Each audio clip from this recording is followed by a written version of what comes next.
देना, डिसिप्लिन और टाइम अगर ये समय से नहीं सीखा तो बाद में जिसमें हमारे जौनपुर के जितने मेधावी छात्र हैं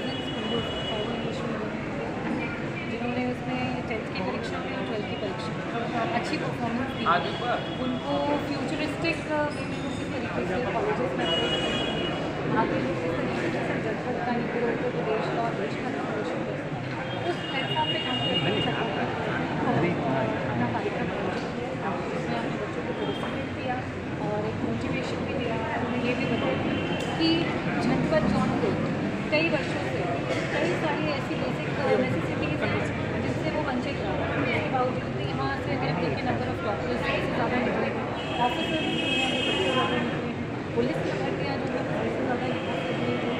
तो जौनपुर का एक बहुत ही अच्छा इतिहास रहा है और उसी इतिहास को हमारे बच्चे भी वो आगे बढ़ेंगे and we are very proud.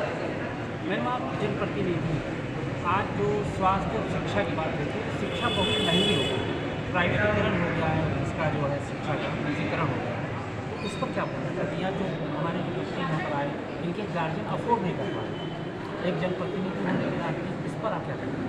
आपने बहुत अच्छा सवाल किया। पिछले 2.5 वर्षों में वाकई में इस सवाल की बहुत ज़्यादा इच्छुक थी कि कोई मीडिया का पर्सनल, आपका क्या नाम है? बहुत अच्छा क्वेश्चन आपने पूछा।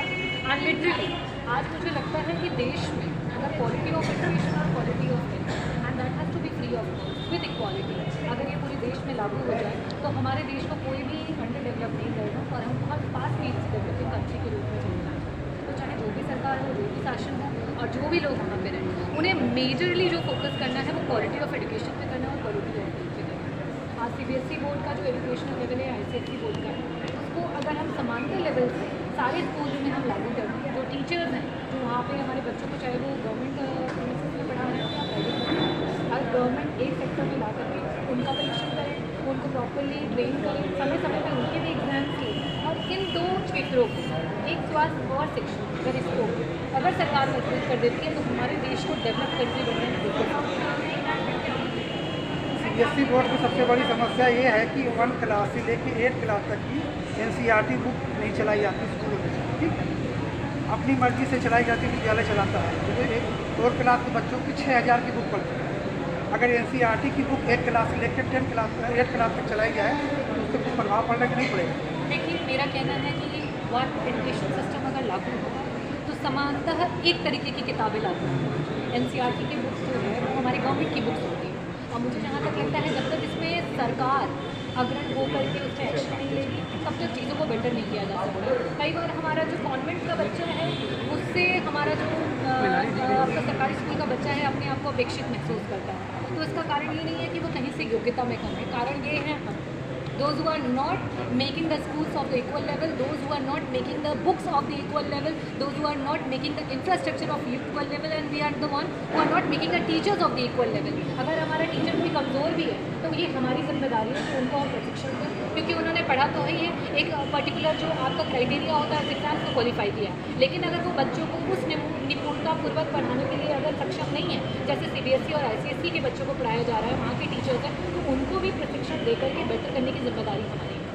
पहले इसी CBSE बोर्ड के बच्चे जो है 1 क्लास के बच्चे की दूसरी क्लास जब जाते थे उन्हीं के घर का बच्चा उसी बुक को पढ़ लेता था। आज ये परिस्थितियाँ हैं कि वो बुक बेकार हो जाती है, कोई बच्चा पढ़ ही नहीं पाता, इसका मतलब व्यवसाय बना दिया गया। बिल्कुल सही कह रहे हैं। और जब तक चिकित्सा और शिक्षा को व्यवसाय बनाया जाएगा हम इसी तरीके से परेशान रहते हैं। मुझे ये अंत में यही कहना है कि जो भी सरकार है और जो भी लोग हैं, आप जनता के द्वारा चुने गए हैं और जनता के लिए चुने गए हैं और जनता की आज बेसिक जो नीड है वो उनकी स्वास्थ्य और शिक्षा उसमें इस तरीके के रोजगार को न करते हुए same books has to be everywhere, teachers are to be given the same standard everywhere और साथ ही साथ इंफ्रास्ट्रक्चर, ताकि हमारे सरकारी स्कूल में जाने वाले बच्चों को, जैसे कि मैं तो सरकारी कॉलेज से पढ़ी हूँ, चाहे वो मेरा MBBS हो या MD हो, एम्स को भी हम सरकारी संस्था मानते हैं। अगर हम उच्च शिक्षाओं में अगर सरकारी संस्थाओं में जाते हैं तो हम एक गर्व महसूस करते हैं, प्राउड महसूस करते हैं। तो ऐसा प्राउड हम अपने बच्चों को प्राइमरी और हायर सेकेंडरी स्कूल्स में और माध्यमिक स्कूलों में भेजने पर क्यों नहीं कर सकते? तो इसके बारे में सरकार को सोचना चाहिए, मंथन करना चाहिए। दूसरी बार यहाँ पे आके पिछले महीने आप 19 अगस्त को आई थी और दूसरी बार आपके आप कैसा? मुझे बहुत गर्व महसूस होता है जब भी मैं बच्चों के बीच में आती हूँ, क्योंकि वाकई मैंने बहुत अपने लाइफ में कोशिश की कि मैं भी टॉपर बन सकूँ, but I have been a very average student. हाँ, although I have been a doctor, तो मुझे बहुत गर्व महसूस होता है और मुझे ऐसा महसूस होता है कि उन बच्चों के बीच में आकर के मैंने भी अपने आप को फर्स्ट प्राइज़ सिक्योर कर लिया, या मैंने भी अपना पुराना जो लाइफ है उसको वापस से जी लिया। So it's a proud moment.